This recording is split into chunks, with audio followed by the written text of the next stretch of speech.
Graduation ক্যান্ডিডেটদের জন্য কিন্তু আবারও একটা খুব ভালো অপরচুনিটি বেরিয়েছে, যেটা কিন্তু এসবিআইয়ের তরফ থেকে বেরিয়েছে, ইউথ ফর ইন্ডিয়া ফেলোশিপ। কিচ্ছু চাইনি, জাস্ট তোমার গ্র্যাজুয়েশন চাইছে, ব্যাস এইটুকু তোমার এলিজিবল। আর একটা এলিজিবল আছে, ইন্ডিয়া সিটিজেন হতে হবে, যেটা তোমরা আছো। আর সিম্পল গ্র্যাজুয়েশন চেয়েছে, গ্র্যাজুয়েশন থাকলে তুমি কিন্তু এলিজিবল এখানে। ঠিক আছে, ভিডিওটিতে যাওয়ার আগে তোমাকে একবার স্যালারিটা দেখিয়ে দিই, কতটা কি তোমরা অ্যামাউন্ট পাবে, কারণ এখানে অনেক কনফিউশন হয়ে থাকে ছেলেমেয়েদের যে আমাকে কত কি টাকা দেওয়া হবে। ঠিক আছে, 16,000 টাকা তোমাকে প্রতি মাসে দেওয়া হবে তোমার লিভিং এক্সপেন্সের জন্য, মানে থাকা খাওয়ার জন্য 16,000 টাকা। 2,000 টাকা কিন্তু তোমাকে দেওয়া হবে লোকাল ট্রাভেলের জন্য, তোমার যাতায়াতের জন্য, কারণ তোমার গ্রাম ভিজিট করতে হবে। আমরা পরের স্লাইডে ডিসকাস করবো তোমার কাজ এখানে কী থাকবে, রোল কী থাকবে, তখন আমরা ডিসকাস করব। আর 1,000 টাকা দেওয়া হবে তোমার হচ্ছে প্রজেক্ট অ্যালাওয়েন্সেসের জন্য। ঠিক আছে, প্রজেক্টের যে খরচা টোটাল কিন্তু তোমার এখানে দেখতেই পাচ্ছ 19,000 তোমাকে পার মান্থ এখানে শুধু দেওয়া হবে। তার সাথে কিন্তু এটাই শুধু শেষ না, তার সাথে তোমার কিন্তু যখন তুমি এই ফেলোশিপটা শেষ করে নেবে, তোমাকে ওয়ান টাইম কিন্তু 1,10,000 টাকা দেওয়া হবে। মানে 13 মাসের ফেলোশিপ, যখন তোমরা 13 মাস কমপ্লিট করে নেবে, তখন কিন্তু তোমাকে একচোটে 1,10,000 টাকা তোমার ব্যাঙ্ক অ্যাকাউন্টে কিন্তু ক্রেডিট হয়ে যাবে। ঠিক আছে, ডিটেলসে কথা বলবো এটার ব্যাপারে। ডাইরেক্ট চলে যায় নেক্সট স্লাইডে আমাদের, যে দেখো এলিজিবিলিটি দেখতে পাচ্ছ, 21 থেকে 32 বছর এজ তোমার চেয়েছে, আর এডুকেশান শুধু ব্যাচেলার ডিগ্রি, ব্যাস তাহলেই তুমি অ্যাপ্লাই করতে পারবে। কিন্তু এখানে এই সফট রিকোয়ারমেন্টটাও কিন্তু জরুরি। আচ্ছা, হার্ড রিকোয়ারমেন্ট আর সফট রিকোয়ারমেন্টের মানে কি? এখানে হার্ড রিকোয়ারমেন্ট মানে হচ্ছে এটা তোমার মাস্ট ফুলফিল করতে হবে, এটা তোমাকে ফুলফিল করতে হবে, তাহলে তুমি অ্যাপ্লাই করতে পারবে। এটাও তোমাকে ফুলফিল করতে হবে, কিন্তু তুমি অ্যাপ্লাইয়ের সাথে কোনো লিঙ্ক নেই। ঠিক আছে, এখানে তুমি অ্যাপ্লাই কোনো লিঙ্ক নেই, এটাতে তোমাকে হেল্প করবে তোমার ইন্টারভিউ, ঠিক আছে, প্রিলিমিনারি অ্যাসেসমেন্ট, এইটা ক্লিয়ার করার জন্য। এই সফট অ্যাসেসমেন্ট মানে মাইন্ডসেট, অ্যাডাপ্টিবিলিটি অ্যান্ড কোলাবোরেশন, এই তিনটে ওয়ার্ড হয়তো তোমরা বুঝতে পারছো, যে তোমাদের হয়তো মনে হতে পারে যে এটা তো সব জায়গাতেই লেখা থাকে, এটা তেমন কিছু না, বাট এখানে ইম্পর্টেন্স আছে, এটা খুবই ইম্পর্টেন্ট জানার জন্য। আমি অনেক ভিডিও দেখছিলাম ইউটিউবে, ওরা বলছে যে যারা ব্যাঙ্কিংয়ে প্রিপারেশান নিচ্ছে তাদের জন্য খুব ভালো সুযোগ, পরীক্ষা ছাড়াই এখানে ব্যাঙ্কিংয়ে নিয়োগ হবে, এসবিআই ব্যাঙ্কে নিয়োগ চলছে। এটা এই সব মিথে কিন্তু যেও না, এই সেন্টেন্সটা একদম ভুল। This is not a banking fellowship, এটা ব্যাঙ্কিংয়ের সাথে দূর দূরান্ত পর্যন্ত কোনো সম্পর্ক নেই। ঠিক আছে, তো এই জিনিসগুলো কিন্তু খুবই ইম্পর্টেন্ট, এই ওয়ার্ডগুলো তুমি ক্যাপচার করে রাখো। এইটা কিন্তু আমরা পরের স্লাইডে ডিসকাস করবো, এটা আমি কেন ক্যাপচার করতে বলছি, আর এটা তোমাকে কীভাবে প্রিলিমিনারি আর ইন্টারভিউতে সাহায্য করবে। ঠিক আছে, সেটাও আজকে ডিসকাস করবো। Your role as a catalyst, এবার তোমরা ভালো করে বোঝো এই ফেলোশিপটা কী নিয়ে। ফেলোশিপটা হচ্ছে ডেভেলপমেন্ট সেক্টরের fellowship. What is development sector? মানে তোমাকে কমিউনিটিতে যেতে হবে, গ্রামে যেতে হবে, কমিউনিটির সাথে তোমাকে মিট আপ করতে হবে, মিটিং করতে হবে, ওদের প্রবলেম আইডেন্টিফাই করতে হবে, ওদের সমাধান করতে হবে, মানে পুরো সোশ্যাল কাজ তোমার, বুঝলে, সোশ্যাল কাজ। তো এখানে কী চেয়েছে, প্রথম তোমার কী হবে, যখন তুমি জয়েন করবে তোমার 1 মাস তোমার কমিউনিটি ইমার্শন থাকবে। এর মানে তোমাকে 1 মাস গ্রামে পাঠিয়ে দেওয়া হবে, ওই গ্রামে তুমি থাকবে, লোকাল কমিউনিটিতে অবজার্ভ করবে সব কিছু, ওদের কীভাবে উঠছে, খাচ্ছে, ধাচ্ছে, কী কাজ করে, ওরা কী কোন কাজে ইনভলভ, পুরো তুমি অবজার্ভ করবে, জিনিসগুলোকে দেখবে, শিখবে। তারপরে তুমি ওদের কী করবে, তুমি জানতে পারবে ওদের প্রবলেম, ওরা কী কী ফেস করছে। ডেফিনেটলি তোমরা যদি 1 মাস থাকো একটা গ্রামে, তোমরা এটা কিন্তু আইডেন্টিফাই করতে পারবে যে ওদের প্রবলেম কী। ঠিক আছে, অনেকগুলো প্রবলেমস তোমরা ওখানে পাবে, যেটা তোমরা লিস্ট আউট করবে। প্লাস ওদের বিভিন্ন মহিলারা কখন ওঠে সকালে, এগ্রিকালচারে কখন যায়, ছেলেরা কতটা ইনভলভ এগ্রিকালচার, ডোমেস্টিক ভায়োলেন্সে কেস কত, এভরি প্যারামিটারে তোমার কিন্তু কাছে কিন্তু কেস আসবে। এইটা হওয়ার পর তাহলে তোমার প্রজেক্ট ডিজাইন ফেজ চালু হবে, এটা হচ্ছে দ্বিতীয় ফেজ। মানে তুমি প্রবলেম পেয়ে গেলে, এখান থেকে তুমি একটা কোর প্রবলেম আইডেন্টিফাই করলে, ঠিক আছে, যেটা তোমার সমাধান করতে চাও। এটার ওপর তুমি এবার ডিজাইন করবে, প্ল্যান করবে যে তোমার সলিউশন কী হবে, তোমার কিন্তু প্ল্যান করবে এখানে। তারপরে তুমি একটা প্রজেক্ট বানাবে, ওই প্ল্যানটাও কিন্তু তোমারই হবে, তোমার অবশ্যই মেন্টরশিপ পাবে তুমি। ঠিক আছে, সেখানে তুমি প্ল্যানটা করবে।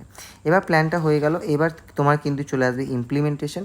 এবার এই তোমার যে প্ল্যানটা তুমি করেছো, এটাকে কিন্তু ইমপ্লিমেন্টও করতে হবে, ওই ইমপ্লিমেন্ট তোমাকে করতে হবে। তোমাকে সেই ইমপ্লিমেন্টের জন্য তোমার এখানে লোকাল এনজিও কমিউনিটি কিন্তু সাপোর্ট দেওয়া থাকবে, লোকাল এনজিও তোমাকে সাপোর্ট করবে এখানে, তুমি এটাকে কিন্তু এখানে ইমপ্লিমেন্ট করলে।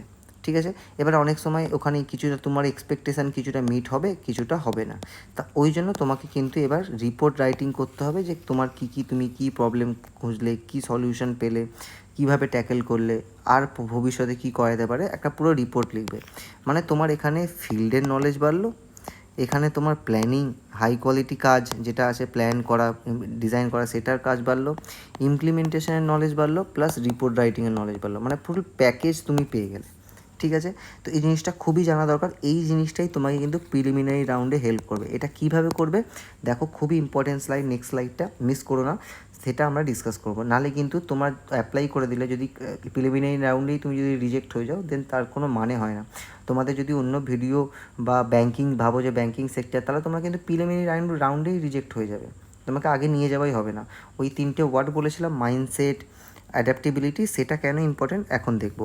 রেজিস্ট্রেশন তুমি করবে প্রথম, মানে তুমি কীভাবে অ্যাপ্লাই করবে, নেটে সার্চ করবে SBI youth for India fellowship, সোজা পেজে চলে যাবে, ঠিক আছে। SBI youth for India fellowship 2026 তুমি যখন লিখবে, সোজা পেজে চলে যাবে, ওখানে তুমি রেজিস্ট্রেশন করলে তোমার ওখানে অ্যাপ্লাই হয়ে গেল। রেজিস্ট্রেশন করে তুমি অ্যাপ্লাই প্রোফাইল বানিয়ে নিলে অ্যাপ্লাই হয়ে গেল। এইবার তোমার অনলাইন অ্যাসেসমেন্ট হবে। অনলাইন অ্যাসেসমেন্ট দেখো প্রথমে দেওয়া আছে প্রিলিমিনারি স্ক্রিনিং, মানে তোমাকে এখানে জিজ্ঞেস করবে tell me about yourself, tell me about yourself, why. এই ওয়াইটা কিন্তু খুবই ইম্পর্টেন্ট। ওয়াইটার মানে কি, ওয়াই তুমি কেন আসতে চাও, তুমি SBI ফেলোশিপটা কেন করতে চাও, তার জন্য SBI ফেলোশিপে তোমার কাজ কী হবে সেটা জানা কিন্তু খুব দরকার। এই উত্তরটা তোমাকে সাজাতে হবে যে তুমি কমিউনিটির প্রতি ইন্টারেস্টেড, তুমি কমিউনিটির সাথে কাজ করতে চাও, তোমার এই সোশ্যাল ওয়ার্ক কাজ ভালো লাগে, সেইটা তোমাকে কিন্তু অ্যান্সার করতে হবে। তোমার বেসিক ডিটেলস, এডুকেশান ডিটেলস যেটা আছে, আর মোটিভেশন এসে যেটা তোমাকে করতে হবে। এইটা যখন তুমি পার হয়ে যাবে, তখন তোমার রিফ্লেক্টিভ ভিডিও এসে থাকবে, যেখানে তোমাকে একটা প্রপার পার্সোনালিটি নিজের ভিডিও বানাতে হবে। তারপরে তুমি কিন্তু পার্সোনাল ইন্টারভিউতে যাবে, যেখানে তোমার 1-to-1 ইন্টারভিউ হবে, গ্রুপ এক্সারসাইজ হবে, তারপরে তোমার সোজা সিলেকশন হয়ে যাবে।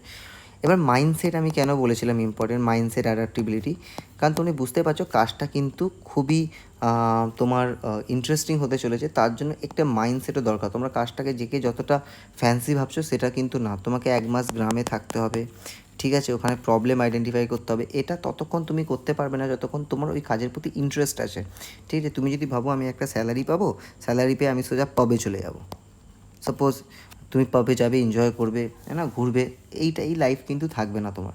তুমি গ্রামে যাবে, ওখানে কমিউনিটিকে দেখবে, ওইটা এই ফেলোশিপ করার পর তোমার পুরো লাইফ চেঞ্জ হয়ে যাবে। তোমার যে লাইফে যেভাবে ভাবো সেই থট প্রসেসই চেঞ্জ হয়ে যাবে তোমার, তুমি অনেক বিকাশ হবে তোমার। কিন্তু ওই মাইন্ডসেটটা থাকার দরকার, শেখার, এই কাজটা করার, তবেই কিন্তু তোমরা অ্যাডপ্ট করতে পারবে, নাহলে ছেড়ে চলে আসবে, ঠিক আছে। সেই জন্য মাইন্ডসেট ওয়ার্ডটা খুব দরকার। আর এই জিনিসটাই তোমার প্রিলিমিনারি রাউন্ডে চেক হবে।